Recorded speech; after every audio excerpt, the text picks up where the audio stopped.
Bowling Green Falcons ending the season on a high note as we welcome in Todd Walker, the voice of the Falcons on the Bowling Green State University Radio Network. Todd, thank you for joining us to kind of put a bow on this season, if you will. Yeah, good to be with you, Mark. And the Falcons kind of did that. A nice win over Ohio to wrap up the season and to take, hopefully, some momentum to the offseason.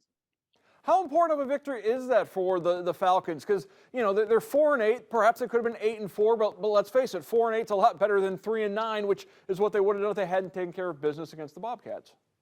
Yeah, I think it was important just from the fact that coaches talked about, the process and doing things right and all the details matter. And for this team to take that to heart all the way through the season, I think was a great sign for what they're trying to build. And really a strong defensive performance again. It was complimentary football. The offense didn't turn the ball over. They certainly didn't do a lot of great things offensively, but did enough. And the defense was on point all day long. I like the way they closed out the season strong when they could have very easily just, limped to the finish. This team, we know about their offensive line struggles and the youth on this team, but they finished strong, which I think is a great sign of where they are mentally. We just heard from Scott Loeffler and Nate Needham, and there's a special relationship between the coach and the kicker, and Nate Needham has really come on strong for the Falcons this season. It's a shame this is his last year. They could really use him next year, but to have the growth we saw from Nate Needham both on the field and off the field, that's something that Scott Loeffler's looking at going forward. He wants more of his team to emulate the kicker in that situation.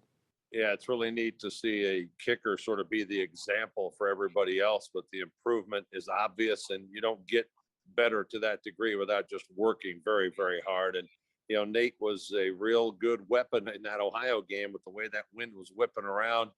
And to make 4 field goals on the day in 5 attempts was a very strong effort. And really, he was their most consistent player all year, especially if you want to talk about on the offensive side of things, putting points on the board. He was tremendous. Offseason has already begun for the Falcons. In modern college football, we know there are really 2 different ways to recruit. You're going to recruit your high school kids. You're also going to start recruiting the transfer portal. We've seen a couple of guys, Riley Keller most notably. He's entered the transfer portal, so we know he'll be leaving the Bowling Green State University program. But do you think Scott Loeffler is going to be active in the portal again this year? Yeah, they've got to be, Mark. They got to get guys that are ready to play on the offensive line. That's a clear gaping hole in their personnel right now. I think every other unit, you could argue, was vastly improved and competitive against everybody in the Mid-American Conference, whether you want to talk about the skill positions or the special teams or the defense.